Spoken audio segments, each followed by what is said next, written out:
بسم الله الرحمن الرحيم. طبعا النهارده انا حاولت ان انا اخر الفيديو شويه على قد ما اقدر، بحيث ان انا ابقى اهدى من بعد الماتش.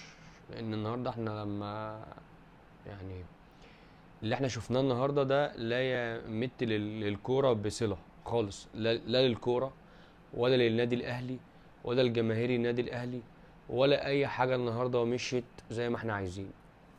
اشدنا بالراجل وقلنا كولر، وقلنا الراجل ده تمام ومدرب عالمي، وقلنا كل اللي احنا عايزين نقوله قلناه. لان انت بتلعب بره ارضك، فكان الشكل ده حلو اللي احنا لعبنا بيه.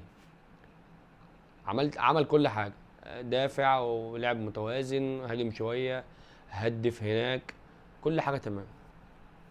لكن انك تلعب هنا في مصر وسط اكتر من 80 الف متفرج، ملعب كله كامل، الجمهور ما سكتش زي ما احنا متعودين من اول دقيقه لاخر دقيقه، آه، قدام العدد ده كله، وانت النادي الاهلي بطل افريقيا.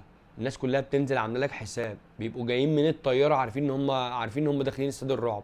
انك تلعب بالشكل ده في وسط استاد القاهره، ده ملوش اي مبرر. ده ملوش اي مبرر اللي احنا شفناه النهارده. وشفنا شكل النادي الاهلي بيه، ده ملوش اي مبرر عندنا خالص يا كولر خالص. بتلعب مدافع يعني في استاد القاهره ازاي؟ امال هتهاجم امتى؟ يعني هنوديك تلعب فين عشان تهاجم؟ بتلعب بتحفظ وبتلعب بشكل زفت. مش ده النادي الاهلي خالص، احنا ما اتعودناش على كده. ان شاء الله نكون حتى خسرانين هناك 2-0، بنيجي نلعب استاد القاهره بشكل تاني خالص، كاننا ما لعبناش خالص. كاننا ما لعبناش. عمال تعاند فينا، وتعاند في الاداره، وتعاند في الناس، وتعاند في الجمهور، وتعاند في المحللين، وتعاند في اللعيبه. ليه؟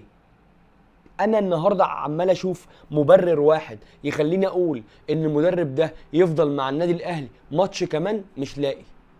لا اداء ولا شخصيه ولا اي حاجه خالص. خليت النهارده كابتن سامي قمصان يقف وانت واقف في الملعب يقول للناس اطلعوا قدام هاجموا. انت بتعمل كده ليه؟ عايز تمشي اتفضل امشي.